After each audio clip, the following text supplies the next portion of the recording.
Hello दोस्तों, आप सब कैसे हैं? उम्मीद करते हैं कि आप सब अच्छे होंगे। चलिए हम लोग पढ़ेंगे क्लास 10 का बायोलॉजी।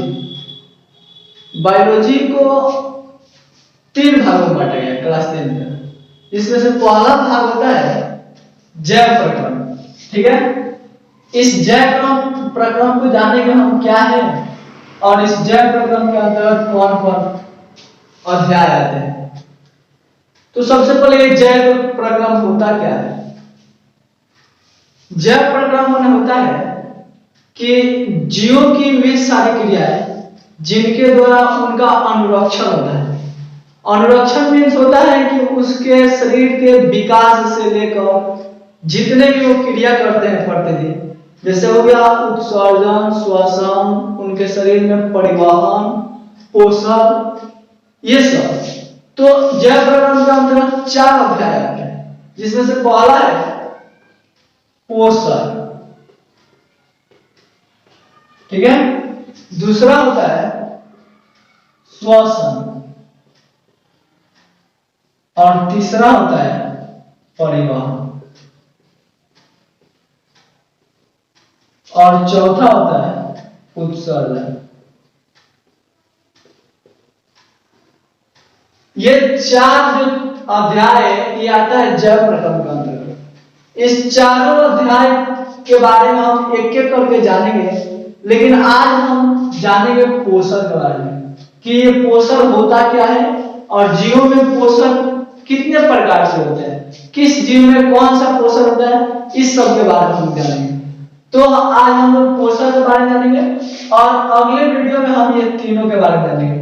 श्वसन, परिवहन और उत्सर्जन को अगले वीडियो में जानेंगे, लेकिन आज हम लोग पोषण के बारे में जानेंगे। ठीक है, चलिए देखते हैं कि पोषण होता क्या है और जीवों में पोषण कैसे होता है।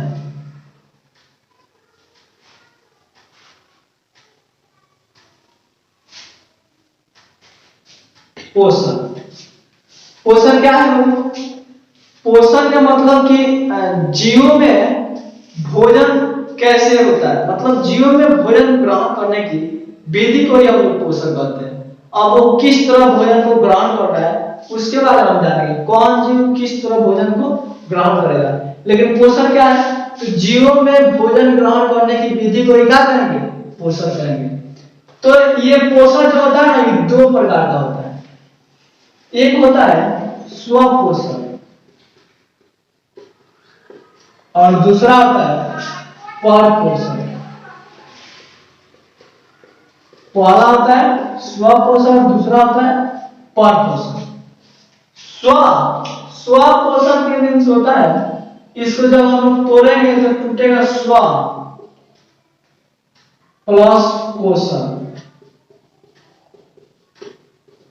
स्व मीन्स होता है अपने आप, स्व मीन्स अपने आप, और पोषण मान लो कि इस पृथ्वी पर बहुत ऐसे जीव है जो अपने आप भोजन कर लेते हैं। अब वो कौन जीव है? जैसे सभी हरे पेड़ पौधे, हरे पेड़ पौधे को कोई भोजन लेकर बना के देता है खाने के लिए। हम लोग मतलब कोई लाता है दूसरे कोई बना के देता है तो हम लोग खाते हैं, लेकिन पेड़ पौधे को लेकर देता है नहीं, वो अपने आप भोजन बनाता है और अपने आप खाता है। तो ये स्वपोषण के अंतर्गत पृथ्वी पर पाए जाने वाले सभी हरे पेड़ पौधे आते हैं। पृथ्वी पर पाए जाने वाले, पृथ्वी पर पाए जाने वाले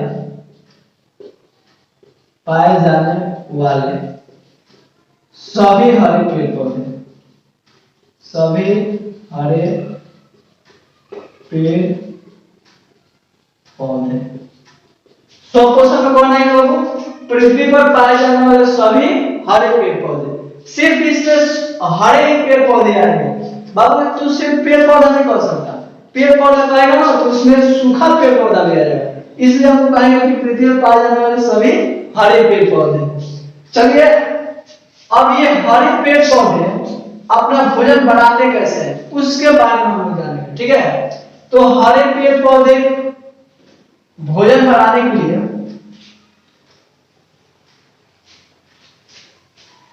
यह भोजन ना एक प्रक्रिया द्वारा बनाता है। हरे पेड़ पौधे एक प्रक्रिया द्वारा भोजन बनाता है, उस प्रक्रिया का नाम है प्रकाश संश्लेषण, प्रकाश संश्लेषण। हरे पेड़ पौधे जिस प्रक्रिया द्वारा भोजन बनाता है उस प्रक्रिया को हम क्या कहेंगे? प्रकाश संश्लेषण। इस प्रक्रिया में ना 4 तत्व भाग लेते हैं। इस प्रक्रिया में कितने तत्व भाग लेते हैं? 4 तत्व। हरे पेड़ पौधे भोजन बनाएंगे प्रकाश संश्लेषण प्रक्रिया द्वारा, और इस प्रक्रिया में 4 तत्व भाग लेते हैं। पहला होता है सूर्य के प्रकाश, सूर्य के प्रकाश। ये ना जब दिन में सूर्य का प्रकाश मिलता है, रात में नहीं मिलता है, तो जब सूर्य का प्रकाश मिले तभी तो अपना भोजन बनाएंगे, नहीं तो नहीं बनाएंगे। यानी पेड़ पौधे अपना भोजन कब बनाते हैं? दिन में, रात में नहीं बनाते हैं। रात में क्यों नहीं बनाते? क्योंकि रात में सूर्य का प्रकाश नहीं मिलेगा। अच्छा, दूसरा होता है क्लोरोफिल, क्लोरोफिल। और तीसरा होता है जल, और इसी में आता है बबू खनिज लवण। कुछ कार्बनिक और अकार्बनिक पदार्थ होता है, तो उसी को हम लोग खनिज लवण कहेंगे, खनिज लवण। और चौथा होता है कार्बन डाइऑक्साइड,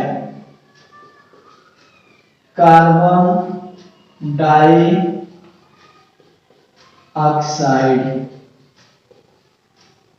इस कार्बन डाइऑक्साइड का रासायनिक नाम होता है CO2। क्या नाम होता है? CO2। यह कार्बन के 1 कण और ऑक्सीजन के 2 कण से बना होता है। तो प्रकाश संश्लेषण प्रक्रिया के लिए कितने तत्व? 4 तत्व। पहला सूर्य का प्रकाश, दूसरा क्लोरोफिल, तीसरा जल खनिज लवण और चौथा कार्बन डाइऑक्साइड। हम लोग जानेंगे कि ये 4 तत्व कहां-कहां से पौधा प्राप्त करता है। मान लो हम लोग जब खाना बनाएंगे तो हम लोग खाना बनाने के लिए हम लोगों को पानी चाहिए, तो पानी को कल से लाएंगे भरकर, या जहां से भर लो तो पानी को लाएंगे। उसके बाद से हमको अगर दाल बना रहे हैं तो दाल चाहिए, दाल में नमक पड़ता है, नमक चाहिए, हल्दी चाहिए, तो सब अलग अलग जगह से ला देना। तो उसी तरह पेड़ पौधे भी ना इसको अलग अलग जगह से ग्रहण करता है। अब जैसे सूर्य का प्रकाश हो गया, तो सूर्य का प्रकाश तो इधर नाम से ही बात है कि सूर्य से लेगा प्रकाश, तो ये सिर्फ दिन में ही मिलेगा। दूसरा है क्लोरोफिल। ये क्लोरोफिल ना पेड़ पौधे के पास होता है। ये कहाँ होता है? तो पेड़ पौधे की पत्तियों में रहता है। पेड़ पौधे के पत्तियों में पाया जाता है क्लोरोप्लास्ट, क्लोरोप्लास्ट। और इस क्लोरोप्लास्ट में रहता है क्लोरोफिल, और ये क्लोरोप्लास्ट से क्लोरोफिल मिल जाता है। और अपना भोजन जो पेड़ पौधा बनता है वो पत्तियों में ही बनता है। भोजन का निर्माण कहाँ होता है? पत्तियों में ही होता है। कोई पूछेगा कि भोजन का निर्माण कहाँ होता है, तो पत्तियों में ही होता है। ऑब्जेक्टिव एग्जाम में ऑब्जेक्टिव पूछ सकता है कि पेड़ पौधे में भोजन का निर्माण किस अंग में होता है, जड़ में कि तना में कि पत्तियों में कि इनमें से कोई नहीं, तो पत्तियों में होता है। और पत्तियों में कहाँ पाया जाता है? क्लोरोप्लास्ट। और क्लोरोप्लास्ट में कहाँ होता है? क्लोरोफिल। तो क्लोरोफिल जान गए। अब हम जानेंगे जल और खनिज लवण, कि जल और खनिज लवण कहाँ से मिलता है। तो जल मिलता है जमीन के अंदर से। जो पेड़ पौधे होते हैं ना उनके जड़ जमीन में रहता है, और उनके जड़ में जल को अवशोषित कर देता है। और जड़ में होता है जाइलम। कौन होता है बाबू? जाइलम। फिर उस जाइलम क्या करता है? जल को अवशोषित करके पेड़ पौधे की पत्तियों तक लाता है, और पत्तियों तक लाकर छोड़ देता है। उसके बाद से आता है कार्बन डाइऑक्साइड। तो कार्बन डाइऑक्साइड गैस ना वायुमंडल में प्रचुर मात्रा में उपलब्ध है। तो ये जो पेड़ पौधे की पत्तियां होती है वो कार्बन डाइऑक्साइड गैस को कहां से लेती है?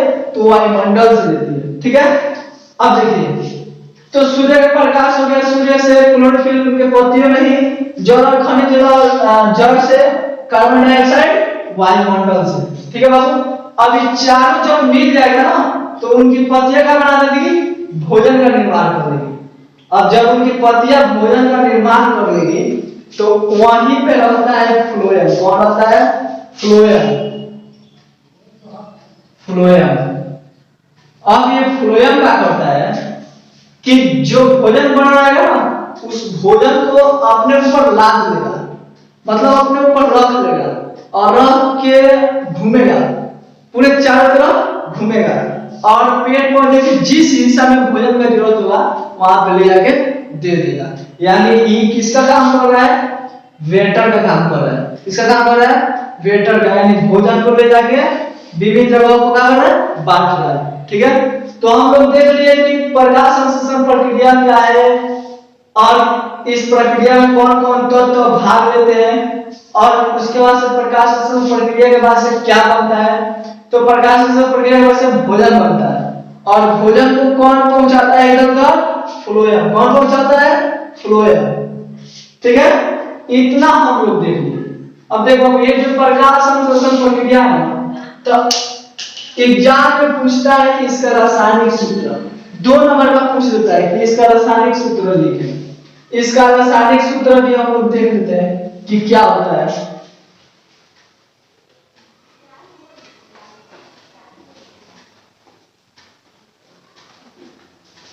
देखो 6CO2 plus 12H2, 6CO2 plus 12H2। उसके बाद होता है सनलाइट, सनलाइट LIGHT बटे क्लोरोफिल, सनलाइट बटे क्लोरोफिल, क्लोरोफिल, सनलाइट बटे क्लोरोफिल। उसके बाद ग्लूकोज का सूत्र C6H12O6 6, उसके बाद होता है 6O2 प्लस 6H2। ठीक है, यही सूत्र होता है प्रकाश संश्लेषण का रासायनिक सूत्र, प्रकाश संश्लेषण प्रक्रिया का रासायनिक सूत्र। ठीक है, और ये कितने नंबर का पूछेगा एग्जाम में? 2 नंबर का पूछेगा। अगर ये हम लोग याद कर लेंगे तो हम लोग को कितना नंबर मिल जाएगा? 2 नंबर मिल जाएगा। तो हम लोग पेड़ पौधे में देख लिए, पेड़ पौधे में कौन सा पोषण होता है? तो स्व पोषण होता है। और दूसरा हम क्या देखे थे? पर पोषण। दूसरा क्या देखे थे? पर पोषण। पहला था स्व पोषण, स्व पोषण। तो स्व पोषण किसमें होता है बाबू? हर एक पेड़ पौधे में। स्व पोषण माने कि हर एक पेड़ पौधे अपना भोजन स्वयं बनाते हैं और स्वयं उपयोग भी करते हैं। तो ये बताओ स्व पोषण कोई पूछेगा कि किसमें होता है? तो हर एक पेड़ पौधे में। और किस प्रक्रिया द्वारा होता है? तो प्रकाश संश्लेषण प्रक्रिया द्वारा। और प्रकाश संश्लेषण प्रक्रिया में क्या होता है? तो हर एक पेड़ पौधे अपना भोजन का निर्माण करते हैं। इस प्रक्रिया में कितने तत्वों की जरूरत होती है? इस प्रक्रिया में कितने तत्व भाग लेते हैं? तो 4 तत्व। पहला हो गया सूर्य का प्रकाश, दूसरा क्लोरोफिल, तीसरा जल और खनिज लवण, चौथा कार्बन डाइऑक्साइड। और हम देख लिए कि ये 4 तत्व कहां से प्राप्त होते हैं। ठीक है, अब हम लोग देखेंगे कि ये पर पोषण क्या है। ठीक है, चलिए पर पोषण के बारे में जानेंगे। स्व पोषण तो जान रहे हैं, अब पर पोषण के बारे में जानेंगे।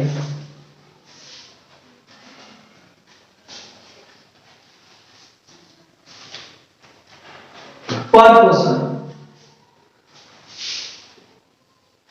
दूसरा है वो पर पोषण। पर पोषण होता क्या है और ये किसमें होता है? देखो इसको जब हम लोग तोड़ेंगे ना तो पर प्लस पोषण, पर प्लस पोषण माने कि पर माने दूसरा, पर माने दूसरा, माने दूसरा कोई बनाएगा भोजन और हम लोग खाएंगे। ये कौन? पर माने दूसरा और पोषण माने भोजन करने के लिए, माने कि दूसरे जीव पर हम लोग, जो जीव दूसरे जीवों पर निर्भर होता है पोषण के लिए, उसे क्या कहेंगे? पर पोषण। देखो जो जीव दूसरे जीवों पर निर्भर होता है पोषण के लिए उसे क्या कहेंगे? पर पोषण। जो जीव दूसरे जीवों पर निर्भर होता है पोषण के लिए उसे क्या कहेंगे? पर पोषण। अब इस पर पोषण में ना 3 प्रकार के जीव आते हैं और अलग अलग जीवों पर निर्भर करते हैं। इसलिए पर पोषण को 3 भागों में बांट दें। पर पोषण को कितने भागों में बांट देंगे? 3 भागों में। पहला है मृत जीवित पर पोषण, मृत जीवित पर पोषण, और दूसरा है परजीवी पर पोषण, परजीवी पर पोषण, और तीसरा है प्राणी संपोषण। तीसरा क्या है बाबू? प्राणी संपोषण। तो हम लोग जानेंगे कि ये तीनों होता क्या है और किसमें मृत जीव पर पोषण होता है, किसमें परजीवी पर पोषण होता है और किसमें प्राणी संपोषण होता है। इसके अलावा मृत जीव पर पोषण में कौन कौन जीव आते हैं, परजीवी पर पोषण में कौन कौन जीव आते हैं और प्राणी संपोषण में कौन कौन जीव आते हैं। तो ये मृत जीव पर पोषण के बारे में हम लोग जानेंगे कि मृत जीव पर पोषण क्या है। देखिए भाई, इसमें ना वैसा जीव आएंगे जो मृत जीव जंतुओं पर निर्भर होते हैं। देखो, मृत जीव पर पोषण में वैसा जीव जो मृत जीव जंतुओं या सड़े गले पदार्थों पर निर्भर रहते हैं। किसके लिए?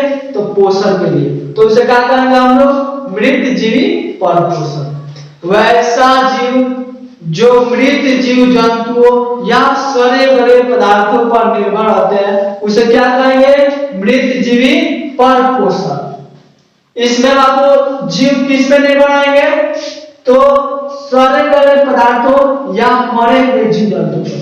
इसमें आते हैं ना सूक्ष्म जीव। कौन आता है? सूक्ष्म जीव। जैसे आ गया बैक्टीरिया। क्या आ गया बाबू? Bacteria, bacteria. इसमें आ जाता है कवक। क्या आ जाएगा? कवक। उसके अलावा वायरस भी आ जाता है। ठीक है, ये सब किस पर निर्भर होता है? तो सड़े गले पदार्थों को और मृत जीव जंतुओं पर, मतलब जो मर जाता है ना उसी पे ये सब निर्भर होता है। जो बैक्टीरिया और वायरस होते हैं ना, जो मर जाता है या सड़े गले पदार्थ होते हैं उसको ये खाता है। ठीक है, अब हम लोग देखेंगे परजीवी पर पोषण। ये परजीवी पर पोषण क्या है? ठीक है, देखो ये परजीवी पर पोषण में ना जो जीव होते हैं इसको तोड़ो ना पहले। इसको जब हम तोड़ेंगे तो पर प्लस जीवी, पर प्लस जीवी, माने कि दूसरे पर अपना जीवन यापन करे, दूसरे जीव पर अपना जीवन यापन करे। जैसे तू सब देखा होगा कि बचपन में हम लोग खूब बाल खजवाते थे, इस तरह खुजली करते थे ना, तो इसमें क्या होता था? इसमें ना वो जू हमारे जो बाल में थे ना जू पड़ जाते थे और वे जू ना हम लोग भोजन करते हैं, खाते हैं, तो एक तो खुद हम लोग पर पोषण है और हमारे ऊपर रहती है निर्भर, माने कि वो हम लोगों से अपना भोजन प्राप्त करती है। इसलिए जो जू होता है वो क्या हो जाएगा बाबू? परजीवी, माने कि दूसरे के शरीर पर रहकर अपना भोजन प्राप्त करे, दूसरे के शरीर पर रहकर अपना भोजन प्राप्त करे, उसे क्या कहेंगे? परजीवी। क्या कहेंगे? परजीवी पर पोषण। तो इसमें आ जाएगा जू आ जाएगा, आता है वो हुकवर्म। क्या आता है? हुकवर्म। तो चलिए देखते हैं, इसको हम लोग परजीवी पोषण को देख रहे थे कि परजीवी पोषण होता क्या है। इसको हम लोग तोड़े थे पर प्लस जीवी, माने कि ये ना दूसरे जीवों के ऊपर रहकर अपना भोजन प्राप्त करेगा। यानी कि जैसे मान लो बचपन में हम लोग के जो सर पे जू थी वो हमारे ऊपर न रह कर अपना भोजन प्राप्त कर रही है। ये तो हम लोग खुद किस पर निर्भर है? तो पेड़ पौधे पर निर्भर है, दूसरे जीवों पर निर्भर है। इसलिए ना हम लोग का है पर पोषण है। तो हम लोग किस पर निर्भर होते हैं? पेड़ पौधे पर। और हम लोग के ऊपर निर्भर होता है कौन? ये जो जू होता है हमारे बालों में। तो इसको हम लोग क्या कहेंगे? परजीवी पर पोषण। तो इसमें आ जाता है जू, हुकवर्म, एक आता है टेपवर्म। इसके अलावा कुछ पौधे भी आते हैं, जैसे अमर बेल हो गया, अमर बेल। अमर बेल जानते हो उनका है, देखना होगा कि जंगल में पेड़ होता है ना, उसके ऊपर ना धागा की तरह लटका हुआ रहता है, ठीक है, वही अमर बेल होता है। ये क्या होता है, उसी के ऊपर रख के और उसी के ऊपर पूरा फैलने लगता है और उसी से अपना भोजन प्राप्त करता है। और हुकवर्म हो गया, टेपवर्म हो गया, अमर बेल हो गया। इसके अलावा और भी जीव है। चलिए अगला हम देखेंगे प्राणी संपोषक। मतलब प्राणी संपोषक क्या होता है और इसमें जीव अपना भोजन कैसे प्राप्त करते हैं। देखो इसमें जीव अपना भोजन ठोस एवं द्रव के रूप में प्राप्त करते हैं। ठोस एवं द्रव के रूप में मतलब कि बहुत ऐसे भोजन है जो ठोस के रूप में प्राप्त करते हैं और बहुत ऐसे भोजन है जो तरल यानी द्रव, तरल माने द्रव के रूप में प्राप्त करते हैं। और जंतु जिस तरह भोजन प्राप्त करता है उसी तरह प्राप्त करते हैं, ठीक है। तो इसके अंतर्गत आएगा, तो इसका क्या होगा परिभाषा कि वैसा पोषण जिसमें जीव ठोस एवं तरल के रूप में जंतुओं की भोजन करने की विधि द्वारा प्राप्त करते हैं, तो उसे क्या कहेंगे हम लोग, प्राणी संपोषण कहेंगे। क्या कहेंगे, प्राणी संपोषण। इसमें आ जाएगा बाबू जितने भी ये उच्च कैटेगरी के जीव जंतु है, जैसे हो गया मान लो कि इसमें मनुष्य भी आ जाएगा। क्या आ जाएगा, मनुष्य। इसके अलावा जितना तुमको जानवर दिखा देता है, गाय, भैंस। इसके अलावा एक कोशिकीय जीव भी, एक कोशिकीय सूक्ष्म जीव भी आ जाता है, जैसे अमीबा हो गया। क्या हो गया, अमीबा। ये इत्यादि जीव जितने हैं ना वो सब किसमें रहते हैं, प्राणी संपोषण में। ये अपना भोजन ठोस के रूप में प्राप्त करता है। ठोस मतलब हो गया जो कठोर हो, और उसके अलावा तरल के रूप में भी प्राप्त करता है। तो ये सब हो जाएगा, ये जितने भी जीव दिखाई दे रहे हैं किसमें आएंगे, तो प्राणी संपोषण में। तो हम लोग देखिए परपोषण तीन प्रकार का, मृत जीवी परपोषण, दूसरा परजीवी परपोषण और तीसरा प्राणी संपोषण। मृत जीव में देख लिए कि इसमें जीव मरे हुए पेड़ पौधे या जीव जंतुओं पर निर्भर करते हैं। और परजीवी परपोषण में क्या देखिए कि इसमें जीव दूसरे जीव के शरीर के ऊपर रहकर अपना भोजन प्राप्त करते हैं। और प्राणी संपोषण में देख लिए कि इसमें जीव अपना भोजन ठोस एवं तरल के रूप में जंतुओं के भोजन करने की विधि द्वारा प्राप्त करते हैं। तो इसे हम लोग क्या कहेंगे, प्राणी संपोषण।